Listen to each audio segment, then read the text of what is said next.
नमस्कार दोस्तों, मैं doctor Deepak Garg, consultant neurosurgeon at Rungta hospital Jaipur. आज हम आपसे स्ट्रोक यानी लकवे के बारे में बात करेंगे। इनके लक्षण क्या क्या हो सकते हैं, इसके कारण क्या होते हैं और जो प्रेजेंटेशन होता है वो कैसे होता है और इनको कितनी देर में इनका इलाज के लिए हॉस्पिटल ले जाना चाहिए और ये कितने घातक हो सकते हैं और इनका ट्रीटमेंट कैसे किया जाता है, इसके बारे में हम डिस्कस करेंगे। चलिए जानते हैं स्ट्रोक क्या होता है। स्ट्रोक यानी लकवा जो कि दो कारण से हो सकता है। लकवे के जैसे एक हाइपरटेंसिव ब्लीड बोलते हैं कि अगर बीपी बढ़ने की वजह से सर की छोटी छोटी नसें फटना, उसकी वजह से ब्लीड हो सकता है, उसकी वजह से लकवा सकता है। और एक जो लकवे का टाइप होता है दूसरा कि लकवे में थक्का उठ के ब्रेन की नस को ब्लॉक करता है। ब्लॉक करने की वजह से ब्रेन के पार्ट को ब्रेन की ब्लड की सप्लाई कम हो जाती है और उसकी वजह से लकवा आ जाता है। अब जो हाइपरटेंसिव ब्लीड है और जो हाइपरटेंसिव ब्लीड की वजह से जो लकवा हुआ है और थ्रोम्बोएम्बोलिज्म यानी थक्के की वजह से हुआ है, तो उनको हमें डिफ्रेंशिएट करना होता है। और जो थक्के की वजह से होता है उसका कारण मोस्टली हार्ट डिजीज पेशेंट्स हो सकते हैं, तो ये वहाँ से थक्का उठ के जा सकता है। या जो कैरोटिड अपनी जो बड़ी जो सप्लाई करती है बड़ी नस ब्रेन को, जिसको कैरोटिड कहते हैं, उसके अंदर भी कभी कभी प्लैक बनते हैं। जो प्लैक बनते हैं वहाँ से थ्रोम्बस बन के ब्रेन की वेसल्स में ब्लॉक कर सकता है। अब जो पेशेंट का प्रेजेंटेशन होता है डिपेंड ऑन कि एरिया कौन सा इन्वॉल्व कर रहा है ब्रेन का, उसकी वजह से हो सकता है। अगर ये ब्रेन जनरली जो हाइपरटेंसिव ब्लीड जो लकवे के पेशेंट होते हैं उनको वन साइडेड वीकनेस होती है, यानी हेमीपैरेसिस बोलते हैं कि एक हाथ और एक पैर काम नहीं कर रहे, साथ में बोल भी नहीं पा रहे हैं या निगलने में दिक्कत हो रही है, और या उनको कंप्लीट बेहोशी भी हो सकती है अगर ज़्यादा एरिया इन्वॉल्व है लकवे की वजह से।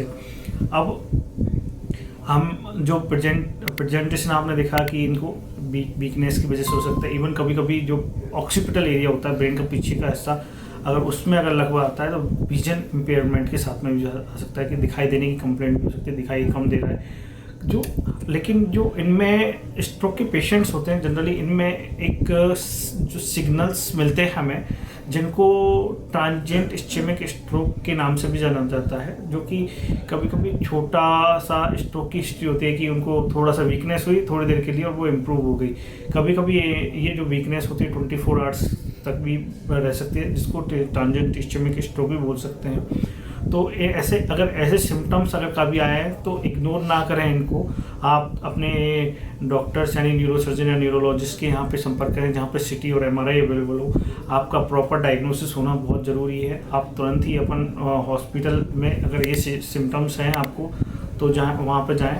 आप वहाँ पे आपकी जो न्यूरोसर्जन है वहाँ या न्यूरोलॉजिस्ट है वो आपका सीटी कराते हैं। सीटी करा के सीटी एक जो प्राइमरी और फर्स्ट इन्वेस्टिगेशन होता है ब्रेन के लिए, तो उसमें अपन ये रूल आउट करते हैं कि ये हाइपरटेंसिव ब्लीड है या थक्के की वजह से।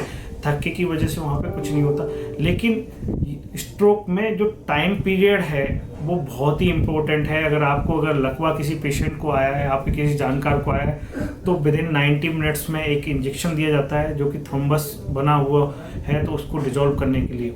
हाइपरटेंसिव ब्लीड में अगर पेशेंट है तो वहाँ पे हम बहुत ज़्यादा तो नहीं कर सकते कुछ की, लेकिन बीपी को कंट्रोल करेंगे, वहाँ एडिमा को बढ़ने से रोकते हैं और वहाँ पे ब्लीड ना बढ़े उसके लिए मैनेज करते हैं। लेकिन थ्रोम्बोएम्बोलिज्म में पेशेंट को विद इन 90 मिनट्स ज़रूरी है लेके आना, उससे उनको थ्रोम्बोलाइसिस कर सकते हैं। तो विद इन 90 मिनट्स, अगर 90 मिनट्स में जो विंडो पीरियड है वो अभी एक्सटेंडेड है, एक्सटेंडेड बोलते हैं उसको, 3.5 आवर्स तक या 4.5 आवर्स तक भी वो इंजेक्शन दिया जा सकता है। अगर वो टाइमली अगर वो गोल्डन पीरियड में नहीं आ पाते हैं तो वीकनेस परमानेंट और लॉन्ग ड्यूरेशन के लिए होने का डर रहता है।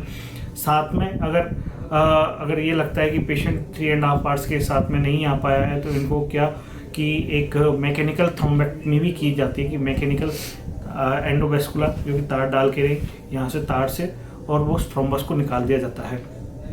तो अपन का जो ये सोचते हैं कि स्ट्रोक भी लाइलाज है कि टाइम के साथ में अपन बहुत बार मैंने यहाँ पे देखा है, मेरे यहाँ पे कुछ पेशेंट होते हैं जो कि सर मैं यहाँ पे झाड़ा लगवा लाता हूँ, यहाँ पे परिक्रमा दे के आ जाता हूँ। कुछ लोग ऐसे कुछ धाम हैं जहाँ पे भी जाने के लिए बोलते हैं। तो अपन वो ठीक है, आपकी श्रद्धा एक अपनी जगह पे अच्छी है, लेकिन ट्रीटमेंट भी ज़रूरी है कि अपने टाइमली ट्रीटमेंट नहीं लिया और अपन का पेशेंट स्टेबल ही नहीं है, अपन वहाँ पे लेके जाएं और वहाँ पे भी कभी कभी वहाँ तक पहुँचते रास्ते में भी बहुत बार दिक्कतें हो सकती हैं। तो प्लीज़ मेरी ये सलाह मानना है कि आपको टाइमली मैनेज कराना है। अगर वहाँ से आपका डॉक्टर बोलता है कि हाँ स्टेबल हैं, तब लेके जाइए, ना अननेसेसरी आप उनको इधर उधर मूवमेंट ना कराइए पेशेंट का।